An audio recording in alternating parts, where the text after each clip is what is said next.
روزہ میرے لیے ہے اور اس کی جزا میں خود ہوں.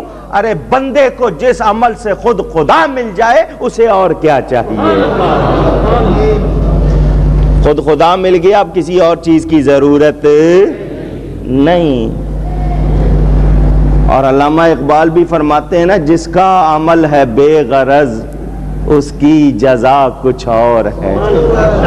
اس کی جزا کچھ اور ہے. اور دنیا کے پیچھے اس لیے نہ کرو کہ جنت دوزخ کا مسئلہ ہے، آسائشوں کا اللہ کی رضا کے لیے کرو. رب مل گیا تو سب کچھ مل گیا. جس کو رب مل گیا اس کو سب مل گیا. میرے دوستو اور بزرگوں، اب باتیں سنیں مختصراً. روزہ دوا ہے، یوں سمجھیے کہ روزہ دوا ہے. دوا بقدر دوائی ہونی چاہیے، اگر وہ غذا ہو جائے تو پھر اس کو کوئی دوا کہتا نہیں. اب نہ تو یہ اتنی زیادہ ہے کہ غذا کہلائے، نہ اتنی کم ہے کہ آپ اس کو محسوس ہی نہ کریں. پورا سال روزے نہیں، 1 دن 2 دن 3 دن روزے نہیں، اور 6 مہینے روزے نہیں، سال میں صرف 1 مہینہ. کتنی؟ کتنے؟ 1 مہینہ. اور اجتماعیت کے لیے اس کا تعین کر دیا گیا کہ رمضان کا مہینہ ہے تاکہ سب ایک ہی مہینے میں رکھے. ورنہ کوئی کہتا جی میں سردیوں میں رکھوں گا، کوئی کہتا جی میں گرمیوں میں رکھوں گا، کوئی کہتا جی میں کراچی میں رکھوں گا، کوئی کہتا میں لندن جا کے رکھوں گا. تو مشکل ہو جاتی. ہر کوئی اپنی سہولت کو دیکھتا. سب کو جمع کرنے کے لیے ایک خاص مہینہ بتا دیا. اب افریقہ ہو یا جاپان، پاکستان ہو یا ایران، دنیا کا کوئی کنارہ، مشرق مغرب جنوب شمال، ہر طرف چلے جاؤ سب رمضان میں روزے سے نظر آئیں گے. امیر ہوگا یا غریب، بادشاہ ہوگا یا فقیر، سب کو اسی مہینے میں روزہ رکھنا ہے. آسان بھی ہو گیا، دلچسپ بھی ہو گیا، ایزی بھی ہو گیا، انٹرسٹنگ بھی ہو گیا. سنیں، فمن شہد منکم الشہر فلیصم. جو حاضر اور موجود زندہ ہے اس مہینے میں، زندہ ہے، موجود ہے، حاضر ہے، روزہ رکھے. کیا کرے؟ اونچی کہہ دیجئے گا. خدا کو جسمانی زحمت کشی نہیں چاہیے.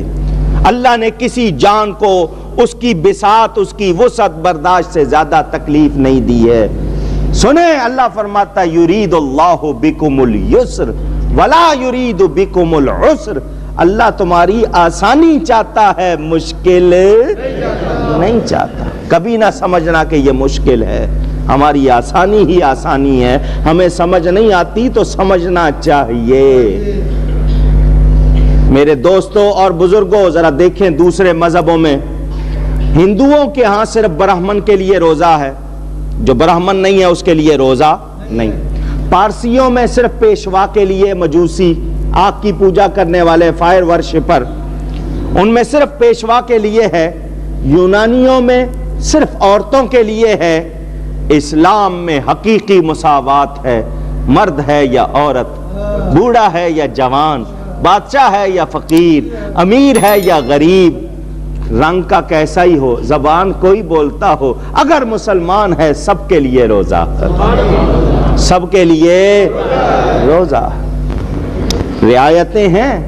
مسافر ہو، ایام حمل میں عورتیں جب پریگننسی ہوتی ہے، ایسی بیماری جس میں بیماری بڑھ جانے اور جان کا خطرہ یا زندگی کا مسئلہ بن جائے، زچگی ہے، ڈیلیوری ہوتی ہے عورتوں کے ہاں، اتنا لاغر ہو جائے کہ روزہ رکھنے سے اس کو ہوش نہ رہے، مجذوب ہو، جو سینسز میں نہیں ہے، اپنے حواس میں نہیں ہے، ان کے لیے رعایتیں بھی ہیں.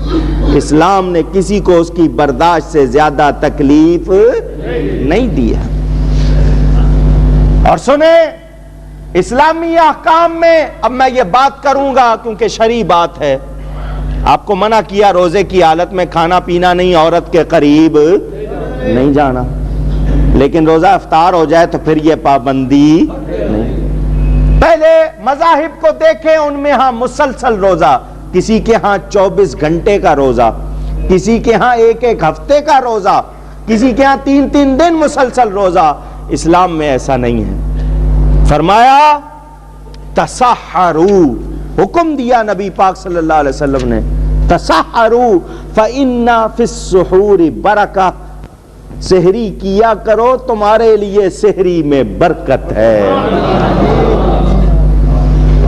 اگر میں آپ کو ایک بات بتاؤں آپ سمجھیں گے، رمضان میں کھانا کم نہیں کیا گیا، ٹائم بدل دیا گیا. کھانا کم، ٹائم بدلا گیا ہے.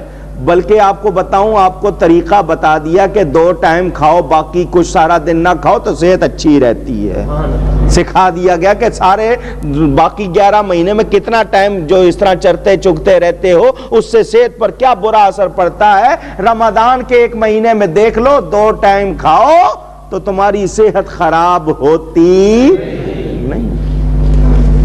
آپ کو سحری کا بھی حکم ہے، افطاری کا بھی حکم ہے. افطاری بھی کرو، سحری بھی کرو. یہ نہیں ہے کہ آپ کو خام خواہ آپ سے زبردستی محنت کرائی جا رہی ہے. اور اے بندے، اے انکار کرنے والے، ڈاکٹر کڑوی دوا دیتا ہے بڑے شوق سے پی لیتا ہے، حالانکہ پتہ تمباکو کھانے سے چکر آتے ہیں. مگر ایک مرتبہ کھانے کے بعد جب تجھے عادت ہو گئی تو اب اسی میں مزہ آتا ہے یا نہیں آتا؟ روزہ رکھ کے دیکھ، نماز پڑھ کے دیکھ، پھر کہنا مزہ نہ آئے تو تب کہنا. اللہ